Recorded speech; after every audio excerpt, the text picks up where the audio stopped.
तो प्यारे बच्चे नमस्कार, कैसे हैं आप लोग। मैं फिर से आई हूँ आपका सेकंड लेक्चर लेके श्वसन का। जो पहले लेक्चर में हम आपको बता चुके थे कि श्वसन के चरण के बारे में, और फिर से मैं आज आपको सेकंड लेक्चर के साथ आई हूँ श्वसन का ही, यानी हमारा क्लास 10th का जो पहला चैप्टर है जैव प्रकरण वो हमारा समाप्त हो चुका है। अब जो है हमारा दूसरा चैप्टर यानी श्वसन, जो मैंने एक दिन पहले चालू कर दिया था, उसमें का कुछ टॉपिक जो है वो खत्म हो चुका है। आप नहीं देखे हैं तो आप पिछली क्लास में जाके देख सकते हैं। ये हमारा आज सेकंड लेक्चर है, यानी लेक्चर नंबर 2, जिसमें श्वसन यानी बायोलॉजी, क्लास 10th बायोलॉजी यानी जीव विज्ञान का हमारा पहला चैप्टर खत्म हुआ। दूसरा चैप्टर ये है श्वसन। क्या? तो हमारा श्वसन,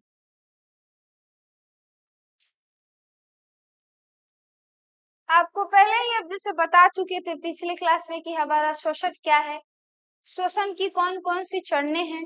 वायवीय श्वसन, अवायवीय श्वसन। वायवीय श्वसन में कौन कौन सी विधियां होती हैं, अवायवीय श्वसन में कौन कौन सी विधियां होती हैं, उत्पाद के रूप में क्या निकलता है, सारी चीजें मैंने जो है कुछ टॉपिक्स जो है वो कल के क्लास में यानी पिछले क्लास में हम आपको दे चुके हैं। अगर आप नहीं देखे हैं तो आप जल्दी से जाके वो पिछले वाला क्लास देख सकते हैं।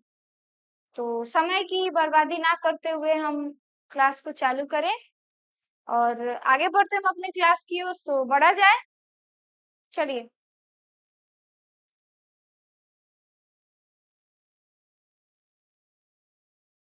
जैसा कि श्वसन जो है, जो हमारा श्वसन है वो 2 चरणों में होता है। कितने चरणों में होता है? तो सबसे पहले समझिए कि श्वसन के 2 चरण होते हैं। कितने होते हैं? तो श्वसन के 2 चरण होते हैं। एक होता है हमारा प्रवास, क्या? प्रश्वास, क्या? प्र प्रश्वास, क्या? प्रश्वास। दूसरा हमारा होता है उच्छ्वास। दूसरा क्या है? तो दूसरा है हमारा उच्छ्वास। अब देखिए, प्रश्वास यानी प्रश्वास, जब हम सांस को अंदर की तरफ लेते हैं तो वो हमारा क्या होता है? प्रश्वास होता है। क्या होता है? प्रश्वास। मतलब जब हम ऑक्सीजन को यानी हवा को अंदर की तरफ लेते हैं, क्या करते हैं? अंदर की तरफ लेते हैं, तो वो हमारा क्या होगा? वो हमारा होगा प्रश्वास। क्या? तो हमारा प्रश्वास। और जब हवा को यानी अपने सांस को बाहर की तरफ निकालते हैं, क्या करते हैं? तो बाहर की तरफ निकालते हैं, तो वो हमारा हो जाएगा उच्छ्वास। क्या हो जाएगा? तो वो हमारा उच्छ्वास हो जाएगा। यानी सांस को अंदर लेना हमारा प्रश्वास हो जाएगा और सांस को बाहर निकालना क्या कहलाएगा? उच्छ्वास कहलाएगा। क्या कहलाएगा? उच्छ्वास कहलाएगा। समझ में आ गया? आइए समझते हैं।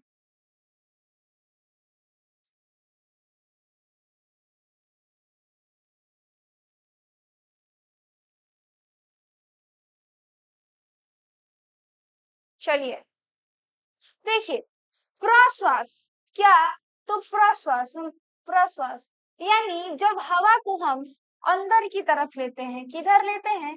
तो अंदर की तरफ लेते हैं, उसे हम प्रश्वास कहते हैं। उसे हम क्या कहते हैं? प्रश्वास कहते हैं। यानी जब हम हवा को, किसको? हवा को अंदर की तरफ लेते हैं। कैसे लेते हैं? तो अंदर की तरफ लेते हैं, वो हमारा कौन सी क्रिया हो जाता है? वो हमारा प्रश्वास होता है। क्या होता है? तो प्रश्वास होता है। क्या होता है? तो हमारा प्रश्वास होता है। अब देखिए, इस क्रिया में जो होता है डायफ्राम, डायफ्राम सिकुड़ कर, क्या होकर? सिकुड़ कर नीचे की ओर चला जाता है। किधर जाता है? तो हमारा नीचे की ओर चला जाता है। और जो पसलियां जो है वो ऊपर और ऊपर और बाहर की ओर क्या होती है? उठती है। यानी जब हम प्रश्वास की क्रिया कर रहे होते हैं, कौन सी क्रिया कर रहे होते हैं? तो प्रश्वास। यानी जब हम हवा को अंदर लेते हैं तो हमारा जो डायफ्राम होता है, डायफ्राम जो होता है उदर गुहा और ऊपर का बीच में होता है। जो उदर गुहा को मतलब पेट को छाती से अलग करता है वो हमारा डायफ्राम होता है। उसकी संरचना, उसकी जो संरचनाएं होती हैं वो ऐसे होती हैं, ऐसे करके, ऐसे। यानी जैसे ये दो पार्टों में बांटती है। तो जब हम सांस लेते हैं तो ये डायफ्राम जो है सिकुड़ कर यानी पिचुक कर नीचे चला जाता है, और जो पसलियां होती हैं यानी पसलियां जो होती हैं वो ऊपर और बाहर की ओर चली जाती हैं। कहाँ चली जाती हैं? तो ऊपर और बाहर की ओर चली जाती हैं। यानी क्रॉसवास की क्रिया में डायफ्राम कहाँ जाता है? तो सिकुड़ कर कहाँ जाता है? ऊपर जाता है कि नीचे जाता है? तो ऊपर नीचे आता है। कहाँ जाता है? नीचे चला आता है। यानी सिकुड़ कर कहाँ चला आता है? नीचे चला जाता है। ये क्या हो जाएगा? हमारा प्रश्वास हो जाएगा। क्या हो जाएगा? प्रश्वास हो जाएगा। अब हमारा दूसरा है उच्छ्वास। क्या है? तो दूसरा क्या है? हमारा उच्छ्वास है। उच्छ्वास की परिभाषा को समझते हैं कि जब हम हवा को किसको जब हम हवा को बाहर निकालते हैं, क्या निकालते हैं? हवा को बाहर निकालते हैं, उसे हम उच्छ्वास कहते हैं। क्या कहते हैं? तो उच्छ्वास कहते हैं। और इस क्रिया में डायफ्राम शिथिल होकर ऊपर की ओर चला जाता है। ऊपर की ओर चला जाता है। जो पसलियां हैं वो नीचे और अंदर की ओर आ जाती है। अब देखिए कि हम जैसे प्रश्वास समझ लिए, क्या समझ लिए? प्रश्वास समझ लिए। यानी समझेंगे कि जो हमारा उच्छ्वास होता है, क्या उच्छ्वास, वह क्रिया जब हम हवा को हवा को क्या कहते हैं? बाहर निकालते हैं। क्या कहते हैं? हवा को जब हम बाहर निकालते हैं, यह क्रिया हमारा उच्छ्वास कहलाता है। क्या कहलाता है? तो यह क्रिया हमारा उच्छ्वास कहलाता है। और इस क्रिया में क्या होता है? डायफ्राम ऊपर आता है। क्या करता है? डायफ्राम शिथिल होकर ऊपर आता है, यानी फूल कर क्या होकर? फूल कर ऊपर उठने लगता है। जब हम सांस को बाहर निकालते हैं तो डायफ्राम हमारा क्या होता है? शिथिल होता है, और शिथिल होकर ऊपर आ जाता है, और जो पसलियां हैं वो नीचे चली आती हैं, यानी अंदर की ओर चली आती हैं। तो ये हमारा उच्छ्वास हो जाएगा। क्या हो जाएगा? उच्छ्वास हो जाएगा। आई होप कि आपको ये दोनों समझ में आया होगा। समझ में आ गया? देखिए, आपको अच्छा से समझ में आ गया होगा कि जो श्वसन के हैं वो दो चरण हैं। एक हमारा है प्रश्वास और दूसरा है हमारा उच्छ्वास। देखिए, प्रश्वास यानी यानी अंदर, अंदर की तरफ, यानी हवा को अंदर लेना क्या कहलाएगा? प्रश्वास कहलाएगा। और जब अंदर लीजिएगा तो डायफ्राम क्या होगा? सिकुड़ेगा, और सिकुड़ कर नीचे जाएगा। क्या हो जाएगा? सिकुड़ कर नीचे जाएगा। क्या होगा? तो सिकुड़ कर नीचे जाएगा। और उच्छ्वास में क्या होता है? उच्छ्वास में जब आप हवा को जब बाहर निकालिएगा, तो बाहर जब निकालिएगा तो डायफ्राम भी उसके साथ मतलब फूल के शिथिल होके क्या हो जाएगा? ऊपर की तरफ आएगा। क्या होगा? क्या होगा? तो ऊपर की तरफ आएगा। आई समझ में आ गया कि ये दोनों, ये क्या है? प्रश्वास और उच्छ्वास, ये दो क्रियाएं होती हैं। अब देखिए, ये प्रश्वास और उच्छ्वास की जो क्रमिक जो क्रियाएं होती हैं, क्या होती है? क्रियाएं होती हैं, उसे ही हम स्वच्छ व श्वास कहते हैं। क्या कहते हैं? स्वच्छ श्वास कहते हैं, यानी ब्रेथिंग कहते हैं। क्या कहते हैं? ब्रेथिंग कहते हैं।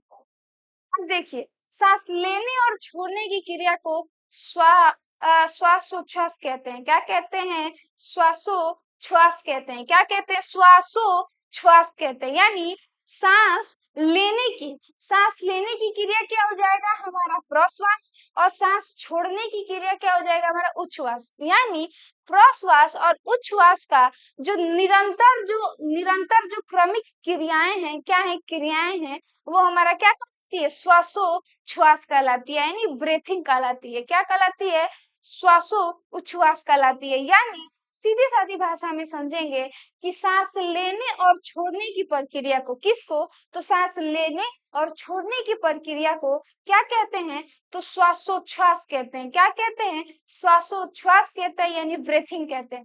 तो ब्रेथिंग किसे कहते हैं? समझ में आ गया कि ब्रेथिंग इन दोनों के सम्मिलित जो क्रियाएं होती हैं, यानी सांस लेने की और सांस छोड़ने की क्रिया को, किसको? सांस लेने और छोड़ने की क्रिया को क्या कहते हैं?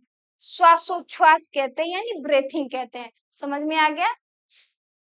हाँ, तो चलिए आगे बढ़ते हैं।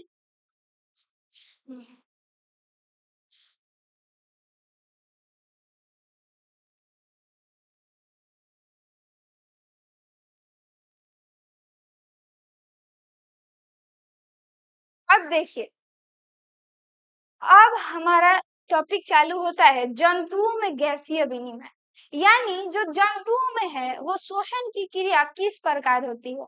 तो देखिए जैसे कि हम आपको पहले ही बताए हैं कि जो हमारा जीव होता है वह दो प्रकार का होता है। क्या होता है? दो प्रकार का होता है। एक होता है सजीव और एक होता है निर्जीव। अब जैसे सजीव में आते हैं एक कोशिकीय बहुकोशिकीय। अब देखिए जो एक कोशिकीय जीवों में जो शोषण की क्रिया है वो विसरण प्रक्रिया के द्वारा होता है। किस प्रक्रिया के द्वारा होता है? तो विसरण प्रक्रिया के द्वारा होता है। और जो बहुकोशिकीय जीवों में है वो कौन? श्वासोच्छ्वास यानी प्रश्वास और जो बहुकोशिकीय जीवों में जो श्वसन की क्रिया होती है उनके लिए विशेष अंग है, जैसे नेसोफेरिंक्स। ये सारी चीजें जो हैं जैसे नासिका, नेसोफेरिंक्स, श्वास नली, फेफड़ा, डायफ्राम इत्यादि, ये क्या है? बहुकोशिकीय जीवों में जीवों के क्या है? सूचनांग है। क्या है? सूचनांग है। यानी यानी समझिए जो एक कोशिकीय जीव होते हैं और बहुकोशिकीय जीव। अब एक कोशिकीय में जो श्वसन की प्रक्रिया है वो कौन सी क्रिया, वो कौन सा विधि द्वारा होता है? तो विसरण के द्वारा। किससे होता है? तो विसरण के द्वारा। याद रखिएगा, विसरण प्रक्रिया के द्वारा एक कोशिकीय जीवों में श्वसन की क्रिया पूर्ण होती है। और हमारा बचा बहुकोशिकीय। बहुकोशिकीय जीवों में श्वसन के क्रिया के लिए विभिन्न प्रकार के क्या है? श्वसनांग है। जैसे नेसोफेरिंक्स, नासिका, फेफड़ा, डायफ्राम, श्वास नली इत्यादि, ये क्या है?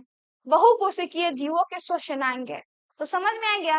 अब आपके मन में एक सवाल होगा कि आखिर ये विसरण क्या है? आखिर आखिर ये विसरण क्या है? तो कोशिका झिल्ली से होने वाले गैसीय विनिमय, यानी त्वचा से। क्या होता है? त्वचा से यानी कोशिका झिल्ली से। जैसा कि आप जानते हैं कि जंतु कोशिका में कोशिका भित्ति नहीं पाई जाती है तो कोशिका झिल्ली पाई जाती है।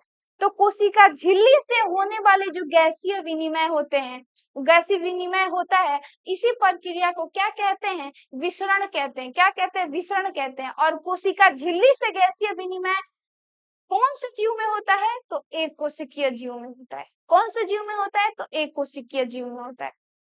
समझ में आ गया? विसरण क्या है? तो कोशिका झिल्ली से यानी शरीर के त्वचा से जो जंतु सांस लेता है ना वो प्रक्रिया क्या कहलाता है? विसरण कहलाता है।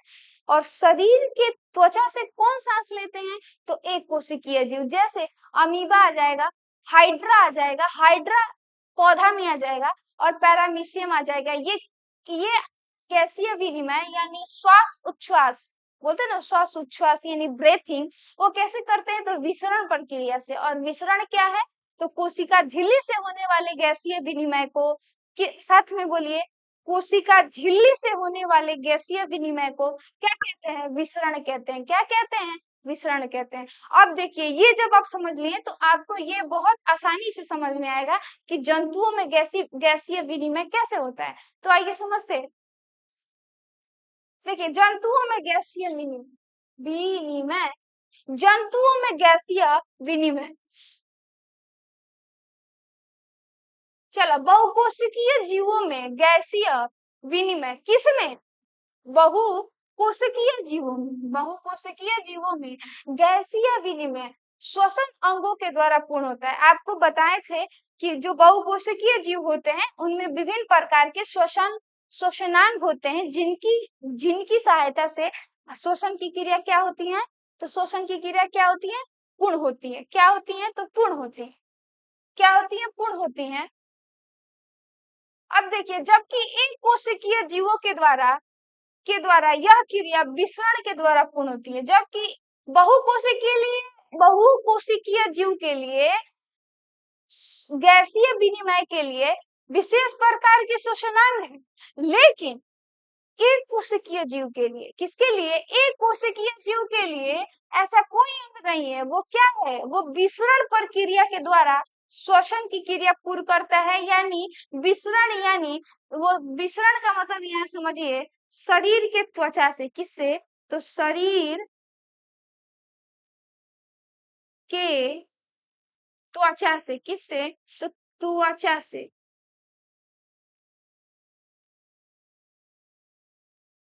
गैसीय विनिमय करना क्या कहलाता है? विसरण कहलाता है। अब देखिए कोई बहुकोशिकीय जीवों में गैसीय विनिमय के लिए विशेष अंग पाया जाता है। यानी बात सही कह रहा है कि जो बहुकोशिकीय जीव होते हैं, यानी हम जो जीव जंतु जो मनुष्य होते हैं, उनके श्वसन के लिए, उनके गैसीय विनिमय के लिए विशेष अंग पाए जाते हैं। अब वो अंग कौन कौन से हैं, तो आइए समझते हैं। पहला है हमारा नासिका। क्या है, तो नासिका। क्या, तो नासिका है। नेसोफेरिंग्स है। क्या है, नेसोफेरिंग्स है। श्वास नली है। क्या है, तो श्वास नली है। फेफड़ा है, सबसे महत्वपूर्ण फेफड़ा है। फेफड़ा के बाद हमारा क्या है, तो डायफ्राम है, इत्यादि है। क्या है, इत्यादि है। जबकि एक कोशिकीय जीवों में, किसमें, तो एक कोशिकीय जीवों में ऐसे अंग नहीं पाए जाते हैं। क्या होते हैं, तो ऐसे अंग नहीं पाए जाते हैं।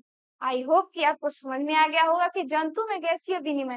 देखिए, आपको अगर लिखना हो कि जंतुओं में गैसीय विनिमय कैसे होता है, तो सबसे पहले ये लिखेंगे कि जंतुओं में गैसीय विनिमय, जंतुओं में जो गैसीय विनिमय होता है वो एक कोशिकीय जीवों की अपेक्षा बहुत लंबा चौड़ा प्रोसेस में होता है। जैसे कि एक कोशिकीय बहुकोशिकीय जीवों में गैसों का विनिमय विभिन्न श्वास अंगों के द्वारा होता है, जबकि एक कोशिकीय जीवों में जो गैसीय विनिमय विसरण की प्रक्रिया के द्वारा होता है। क्या होता है, विसरण प्रक्रिया के द्वारा। और एक कोशिकीय जीव में, किसमें, एक कोशिकीय जीव में ये सारे श्वसनांग नहीं पाए जाते हैं, और बहुकोशिकीय जीवों में सारे श्वसनांग पाए जाते हैं। समझ में आ गया कि जंतुओं में गैसीय विनिमय कैसे होता है,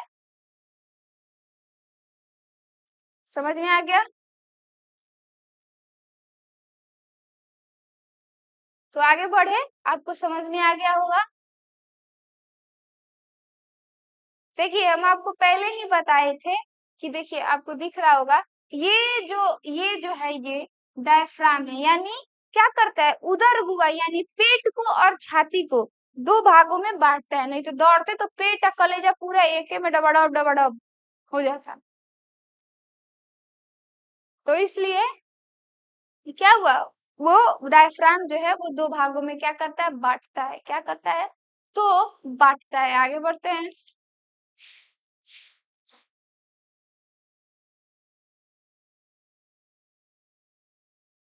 चलिए, अब हमारा टॉपिक बहुत ही एक अच्छा और परीक्षा की दृष्टि से महत्वपूर्ण टॉपिक चालू हुआ है। वो है हमारा जंतुओं में, सॉरी, किसमें, तो पौधों में श्वसन। किसमें, तो पौधों में श्वसन। पौधों में श्वसन। अब देखिए, थोड़ा पानी पी ले।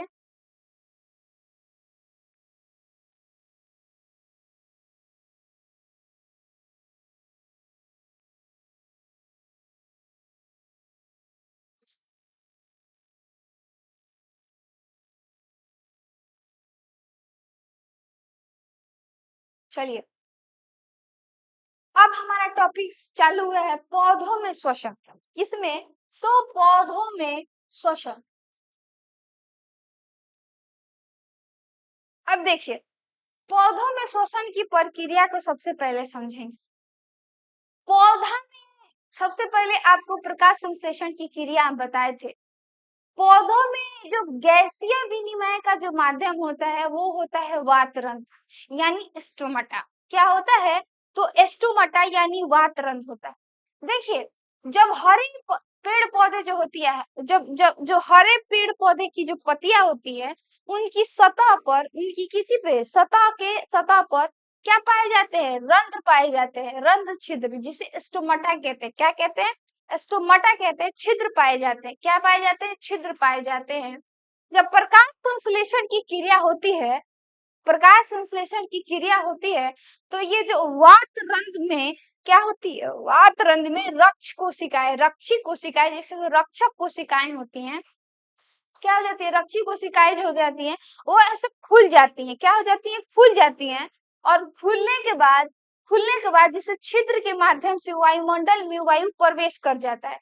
देखिए प्रोसेस जो देखिए ये जो पत्ता है और पत्ता के अंदर ये क्या है, पत्ता के अंदर ये मतलब स्टोमाटा है यानी रंध्र है, क्या है, रंध्र है।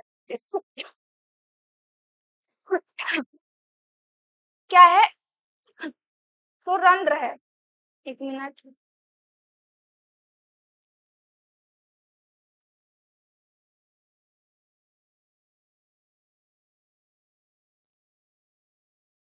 रंध्र होता है और ये जो रंध्र होता है ये ऐसे होता है, आपको बताते हैं, ये ऐसे होता है, ऐसे ऐसे होता है। और ऐसा होता है तो ये क्या होता है, जब ये प्रकाश संश्लेषण की क्रिया होती है, क्या होती है, प्रकाश संश्लेषण की क्रिया होती है, तो इसकी जो रक्षी कोशिकाएं हैं, ये जो रक्षी रक्षी कोशिकाएं हैं, ये रक्षक कोशिकाएं, ये क्या होती है, ऐसे खुल जाती है, क्या हो जाती है, खुल जाती है। और क्या होता है, खुल धीरे धीरे खुलती है और जो उत्पाद यानी ऑक्सीजन जो वायु है वो वायुमंडल में प्रवेश कर जाता है और इसके बाद वो फिर बंद हो जाती है, क्या हो जाती है, बंद हो जाती है। यही इसका प्रोसेस है, क्या है, यही इसका प्रोसेस है। तो समझ में आया कि सबसे पहले क्या होता है, पौधों के हरी पत्तियों की सतह पर हमारे क्या होते हैं, वातरंध्र पाए जाते हैं और उस वातरंध्र में रक्षी कोशिकाएं पाई जाती है, निरक्षी रक्षक कोशिकाएं जो प्रकाश संश्लेषण की क्रिया के दौरान, किस क्रिया के दौरान, तो प्रकाश संश्लेषण की क्रिया के दौरान वो खुल जाती है और खुल जाती है और वायुमंडल में किसमें, तो वायु खुल जाती है और जो छोटे छोटे छिद्र होते हैं, क्या होता है, छोटे छोटे छिद्र होते हैं और छिद्र के माध्यम से क्या होता है, वायुमंडल में वायु प्रवेश कर जाता है, यानी जो भी उसका उत्पाद के रूप में वो जो निकला वो रक्षी कोशिकाएं से खुल जाती है और उसी के माध्यम से वो क्या हो जाता है, बाहर निकल जाता है, क्या हो जाता है, तो बाहर निकल जाता है। यही इसका प्रोसेस है, यही इसका क्या है, तो प्रोसेस है। आइए इस पे समझते हैं, ये भी वही बात कहा गया है। अब देखिए, हरे ये एक प्रोसेस हुआ, ये जो अभी बताया वो पहला प्रोसेस हुआ कि जो उत्पाद बना है, जो भी वो उत्पाद बनाए हैं पौधे, वो बाहर कैसे निकालते हैं। बाहर निकालने का सबसे बड़ा तो ये है, वात है, वात रंध्र में जो छिद्र होते हैं और छिद्र जो रक्षक कोशिकाएं वो खुलते हैं तो वो छिद्र के माध्यम से बाहर क्या हो जाता है, निकल जाता है, क्या होता है, बाहर निकल जाता है। ये हमारा पहला प्रोसेस था। आइए समझते हैं कि हरे पौधे कि जो पत्तियों के सतह पर, किस पर, पत्तियों के सतह पर, मतलब ये पत्ती हो गया और इसी के सतह पर, किसके सतह पर, नीचे रहते हैं, सतह के निचले भाग पर, किसे, निचले भाग पर, नीचे अत्यंत सूक्ष्म वातरंध्र पाए जाते हैं, बहुत छोटे छोटे रंध्र पाए जाते हैं जिन्हें आप अपने नंगी आंखों से नहीं देख सकते हैं, क्या होते हैं, नहीं देख सकते हैं, वातरंध्र यानी रंध्र छिद्र, वातरंध्र यानी छोटे छोटे छिद्र पाए जाते हैं प्रकाश संश्लेषण की क्रिया के दौरान। अब कौन सी क्रिया के दौरान, तो प्रकाश संश्लेषण की क्रिया के दौरान इन जो वात रंध्रों में, कौन, वात रंध्रों की, इन वात रंध्रों में कोशिका, कौन कोशिका, तो रक्षक कोशिका की, क्या नाम है उसका, रक्षक कोशिका खुल जाती है। अब जो वो रंध्र छिद्र में से, रंध्र छिद्र में से क्या होता है, वो रक्षी कोशिकाएं ऐसे खुल जाती है, क्या हो जाती है, खुल जाती है और खुलने के बाद, खुल जाती हैं, खुलने के बाद जिससे वो छोटे छोटे छिद्र के माध्यम से, किससे, तो छोटे छोटे छिद्र के माध्यम से वो वायुमंडल में, किसमें, वायुमंडलीय वायु प्रवेश कर जाता है, क्या कर जाता है, प्रवेश कर जाता है, यानी बाहर से वो क्या होते हैं, बाहर से वायु उनमें प्रवेश कर जाता है, क्या कर जाता है, बाहर से वायु क्या हो जाता है, प्रवेश कर जाता है। ये हमारा क्या है, वो जो पौधे हैं वो कैसे वायु को यानी CO2 को ग्रहण करते हैं, ये इसका क्या हो गया, प्रोसेस हो गया, क्या हो गया, ये इसका प्रोसेस हो गया। अब आइए इस प्रक्रिया को पूर्ण होने तक, अब यह जो प्रक्रिया है अभी पूरा होने तक रक्षी कोशिकाएं जो है पूर्ण रूप से छिद्र को बंद कर लेती है और जब वायुमंडल से वायु पत्तियों में प्रवेश कर जाता है यानी वात घुस जाता है तो फिर ये रक्षी कोशिकाएं बंद हो जाती है, क्या हो जाती हैं, तो रक्षी कोशिकाएं जो है बंद हो जाती हैं और इस क्रिया को पूर्ण होने पर बनने वाला उत्पाद, और जब ये क्रियाएं उसमें हो जाती हैं, अपना उत्पाद वगैरह बना लेता है तो उत्पाद के रूप में मतलब O2 यानी ऑक्सीजन के निष्कासन के लिए पुनः रक्षी कोशिकाएं क्या हो जाती है, छिद्र को खोल देती है, जिससे प्रकाश संश्लेषण की क्रिया के दौरान O2 वायुमंडल में चला जाता है। यानी ये क्रिया हो जाता है, उसके बाद उत्पाद अंदर बन जाता है और फिर वो रक्षी कोशिकाएं खुल जाती है और उससे वो CO2 निष्कासन हो जाता है। क्या हो जाता है, CO2 का निष्कासन हो जाता है। समझ में आ गया कि ये पौधे में श्वसन का क्या काम कैसे है। पत्तियों के निचली सतह पर वातरंध्र पाए जाते हैं और जो वातरंध्र जो होते हैं उस पर रक्षक कोशिकाएं होती हैं और रक्षी जब ये वायुमंडल से हवा प्रवेश करने जब घुसना रहता है तो ये रक्षी कोशिकाएं क्या हो जाती हैं, खुल जाती हैं, जिससे वायुमंडलीय वायु जो है वो प्रवेश कर जाता है। फिर रक्षी कोशिकाएं अपना मुंह बंद कर लेती हैं। ऐसे अपना मुंह बंद कर लेने से ऐसा कुछ खाना रहता है तो मुंह खोलते हैं और फिर जब घुस जाता है मुंह में तो फिर बंद कर लेते हैं। सेम प्रोसेस वही है। और फिर अंदर फिर प्रकाश संश्लेषण की क्रिया अंदर पूरी हो रही होती है। होने के बाद सारी प्रक्रियाएं पत्तियां में हो जाती है। फिर जो पौधे हैं वो अपना भोजन बना लेते हैं। अब जो उत्पाद जो बनता है, उत्पाद को बाहर निकालने के लिए फिर ये रक्षी कोशिकाएं यानी बाहर कोई भी चीज फेंकने के लिए बाहर मुंह खोलते हैं ना, तो मुंह फिर वो अपना रक्षी कोशिकाएं जो है खोल देती है। वो छिद्र के माध्यम से उत्पाद यानी CO2 का निष्कासन वायुमंडल में हो जाता है और हम लोग सांस ले लेते हैं। क्या ले लेते हैं, सांस ले लेते हैं। यही हमारा क्या है, पौधों में श्वसन है। क्या है, तो पौधों में श्वसन है। समझ में आ गया आपको। आई होप कि आपको बहुत अच्छे से समझ में आ रहा होगा।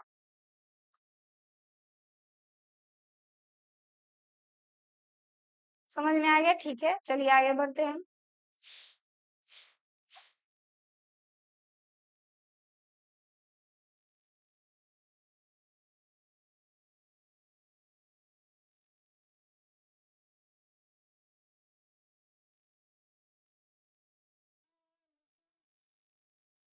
मुझे तो सुना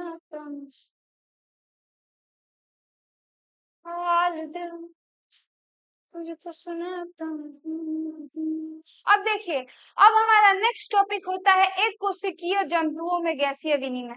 आपको हम पहले ही बता चुके हैं, एक कोशिकीय जीवों में यानी जंतुओं में जो गैसीय विनिमय होता है वो किस क्रिया के द्वारा होता है, तो कमेंट बॉक्स में लिखेंगे किस क्रिया के द्वारा होता है। किस क्रिया के द्वारा होता है, तो वो हमारा विसरण क्रिया के द्वारा होता है। क्या, विसरण क्रिया के द्वारा। और विसरण क्रिया क्या होती है, तो विसरण क्रिया जो है हमारा कोशिका झिल्ली से होने वाले गैसीय विनिमय। किससे, तो कोशिका झिल्ली से होने वाले गैसीय विनिमय क्या कहलाती है, हमारा विसरण कहलाती है। और विसरण जो होता है वो एक कोशिकीय जीवों में ही हो सकता है, बहु कोशिकीय में नहीं हो सकता है। इसलिए नहीं हो सकता है क्योंकि जो हमारा शरीर का जो अंग है वो वायुमंडल से यानी वायुमंडल से डायरेक्ट संपर्क में नहीं है। क्या है, वायुमंडल से संपर्क में नहीं है, इसलिए ये नहीं हो सकता है। समझ में आ गया। आइए, एक कोशिकीय जीवों में हम वही चीज बताए जो यहाँ पे लिखा हुआ है। आइए समझते हैं। हाल दिल। हाँ, इस श्रेणी निम्न श्रेणी के एक कोशिकीय जंतु में O2 तथा CO2 का आदान प्रदान यानी मतलब देखिए समझिए बात को। जो एक कोशिकीय जीव होते हैं वो अपना मतलब O2 यानी जब ग्रहण करते हैं और CO2 जब छोड़ते हैं, ये मतलब O2 का और CO2 का जो आदान प्रदान करते हैं वो कोशिका झिल्ली से विसरण द्वारा करते हैं। कोशिका झिल्ली से, कोशिका झिल्ली से विसरण के द्वारा यानी कोशिका झिल्ली से होने वाले गैसीय विनिमय को कोशिका झिल्ली से होने वाले गैसीय विनिमय को विसरण कहते हैं। क्या कहते हैं, विसरण करते हैं। इसको बार बार रिपीट कर रहे हैं कि हो सके एग्जाम में पूछ दे कि विसरण क्या है, तो आप अच्छा से लिख दीजिएगा कि कोशिका झिल्ली से होने वाले गैसीय विनिमय विसरण कहलाता है। समझ में आ गया, विसरण द्वारा होता है कोशिका। अब देखिए ये भी वही चीज लिखा है कि यहाँ पे अब ध्यान दीजिएगा थोड़ा। कोशिका झिल्ली से होने वाले गैसीय विनिमय किससे, कोशिका झिल्ली यानी त्वचा, कोशिका झिल्ली से होने वाले गैसीय विनिमय को विसरण कहते हैं। क्या कहते हैं, तो विसरण कहते हैं। समझ में आ गया। कोशिका झिल्ली से होने वाले, कोशिका झिल्ली से होने वाले गैसीय विनिमय को विसरण कहा जाता है। समझ में आ गया गाइस, समझ में आ गया आप लोग को। तो आगे बढ़, जैसे अमीबा और पैरामीशियम। अब निम्न श्रेणी के बहुकोशिकीय जीवों में, अब देखिए, निम्न श्रेणी के बहुकोशिकीय जीवों में एक ऐसा जंतु है जो बहुकोशिकीय है, लेकिन उसमें विसरण की प्रक्रिया के द्वारा, किस प्रक्रिया के द्वारा, तो विसरण की प्रक्रिया के द्वारा गैसीय विनिमय होता है। उसका नाम क्या है, तो हाइड्रा। क्या है, तो हाइड्रा। क्या है, तो हाइड्रा। यानी हाइड्रा में कौन सी क्रिया के द्वारा गैसीय विनिमय होता है, कौन सी क्रिया के द्वारा होता है, तो विसरण प्रक्रिया के द्वारा, यानी गैसों का आदान प्रदान होता है। क्या होता है, गैसों का आदान प्रदान होता है। ऐसे याद रखेंगे, हमारा अमीबा हो जाएगा और पैरामीशियम।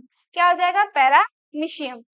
समझ में आ गया। एक कोशिकीय जीवों में ज्यादा कुछ बड़ा नहीं है, बस वो क्या बोलते हैं उसको, वो इसमें विसरण की प्रक्रिया के द्वारा गैसों का आदान प्रदान होता है। विसरण आप जान ही गए क्या होता है, बस यही प्रोसेस है, इसमें ज्यादा कुछ बड़ी बात नहीं है। हाँ, कोई बड़ी ये मसला नहीं है, इसका मसला सॉर्ट हो गया है। तो आगे बढ़े फिर, आपको समझ में आ गया होगा। जंतुओं में गैसीय विनिमय समझ में आ गया, एक कोशिकीय जीवों में समझ में आ गया, पौधों में शोषण समझ में आ गया आपको। आई होप आपको बहुत अच्छा से समझ में आया होगा। नहीं आया होगा तो आप एक बार क्लास को धीरे धीरे पढ़ेंगे, समझ समझ के पढ़ेंगे, तो आपको बहुत अच्छे से समझ में आएगा। ठीक है, आगे बढ़े, चले आगे बढ़ते हैं।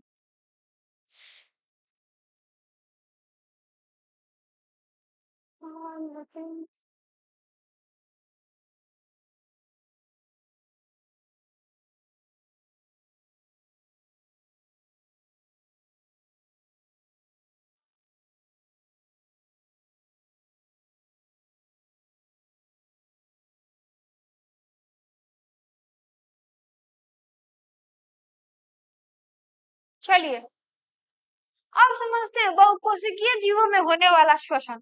अब बहुकोशिकीय जीवों में होने वाले श्वसन के बारे में, तो उसमें भी सबसे पहला स्थलीय कीटों के बारे में। जो कीटों में जो है श्वसन का यानी गैसीय विनिमय किस प्रक्रिया के द्वारा होता है, किसमें, तो कौन, तो स्थलीय कीटों के बारे में। किसके बारे में, तो स्थलीय कीटों के बारे में। जैसे तितली और मधुमक्खी, जैसे तितली और मधुमक्खी यानी कीट जो यही होते हैं ना, फतिंगी जो होते हैं। तो समझे इसको, अच्छे से समझे ध्यान से, कि तितली और मधुमक्खी, तितली मधुमक्खी में वायुमंडलीय गैसों का प्रवाह श्वास नली या ट्रैकिया से होता है। यानी इसमें भी जो गैसीय यानी जो श्वसन की जो प्रक्रिया है वो किससे होता है, तो श्वास नली और ट्रैकिया से होता है। किससे, तो श्वास नली और ट्रैकिया से होता है। और इनके शरीर के पिछले हिस्से में, कौन से हिस्से में, तो पिछले हिस्से में, किसमें, पिछले हिस्से में अत्यंत शाखित नलिकाएं होती हैं। क्या होती हैं, शाखित नलिकाएं होती है। आप तितली के पिछले हिस्से पे देखे होंगे, ऐसे ऐसे ऐसे ऐसे ऐसे करती रहती है, यानी वो ऐसे ऐसे जो करती है ना, वो अपना श्वसन की क्रिया कर रही होती है। क्या कर रही होती है, तो श्वसन की क्रिया कर रही होती है। पीछे वो बहुत साखिब होता है, ये जैसा हो गया ना, ये ऐसे हमेशा फुलाती रहती है, पचकाती रहती है। क्या, फुलाना और पचकाना इसका क्या काम होता है, तो यही इसका श्वसन, ये अपना श्वसन की क्रिया कर रही होती है। तो अत्यंत साखिब होती है, वो नलिका होती है एक, जो एक ओर से हवा भरी थैली नामक संरचना में, और एक हवा जैसा भरा एक थैली जैसा एक संरचना होता है। क्या होता है, थैली की जैसा संरचना होता है नामक। और दूसरी ओर श्वास रंध्र, यानी दूसरी ओर क्या होता है, श्वास रंध्र द्वारा बाहर खुलती है। क्या होती है, बाहर खुलती है, तथा सीधे ऊतकों के संपर्क में होती है। और ये जो इसका होता है, ये किसके संपर्क में होती है, ऊतकों के संपर्क में होती है। यानी तितली और मधुमक्खियों में जो श्वसन की क्रिया है वो किसके द्वारा होता है, तो श्वास नली और ट्रैकिया के द्वारा होता है। किससे, तो श्वास नली और ट्रैकिया के द्वारा होता है। और इनके पिछले हिस्सों में एक साखिब होता है।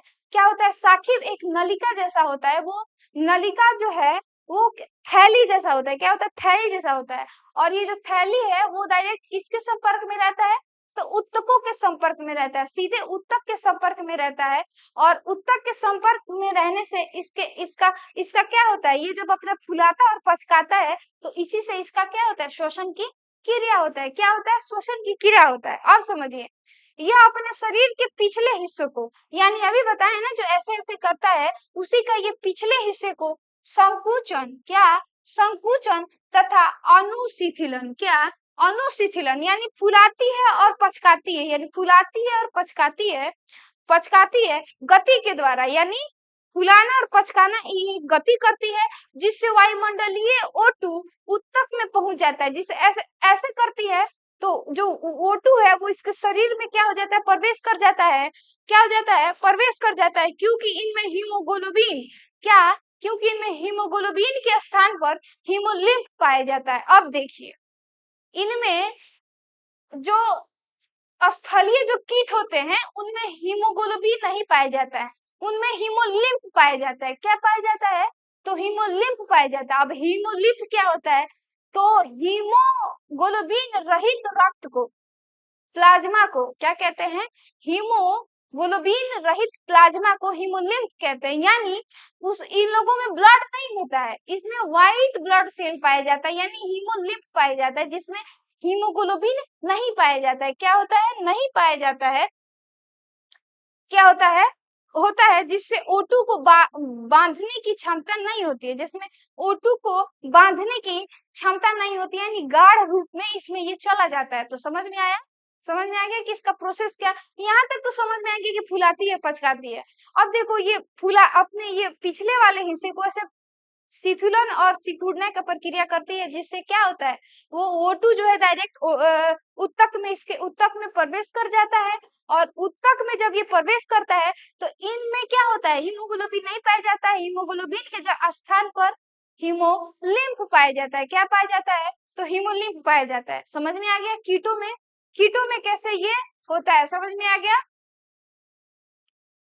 कि इन लोगों में कैसे होता है? ये इनका मेन प्रोसेस यहीं पे होता है। ये अपना फुलाना पचकाना अपना क्रिया करते हैं, और ये सीधे उत्तक के संपर्क में होता है, जिससे O2 अंदर चला जाता है, और फिर वो अपना CO2 छोड़ देते हैं, यही पिछले वाले हिस्सों से।